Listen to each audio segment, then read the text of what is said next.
জয় মা। মাত্র একটা শুকনো লঙ্কা দিয়ে এই কাজটি করেন, আপনার মনের মানুষ আপনার কাছে আসতে বাধ্য হবে। এটি তান্ত্রিক প্রয়োগ, কোনো রকম ছেলে খেলা নয়। কি করবেন, একটা শুকনো লঙ্কা শনিবারের দিন রাত্রি 12টার দিকে একটি বিশেষ মন্ত্র দিচ্ছি। মন্ত্র হচ্ছে খুব সহজ মন্ত্র। মন্ত্র ইয়া ওয়া দু দু ইয়া বুদ্ধ। এই মন্ত্র 108 বার পাঠ করবেন এবং একখানা ফু দিয়ে একটি শুকনো লঙ্কা রাত্রি 12টার পর কোনো জ্বলন্ত আগুনে দিয়ে ভস্ম করে ফেলে দেন এবং তারপরে যে লঙ্কার যে অবশিষ্টাংশ, যে দাহকৃত যে ছাইটি আছে সেটি দিয়ে যে কোনো প্রবাহমান গঙ্গাতে ছেড়ে দেন।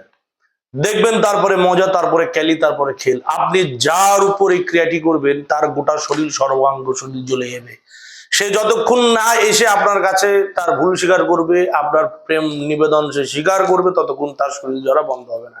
পরীক্ষিত জিনিস কাজ করবেন, ফল পাবেন। জয় মা।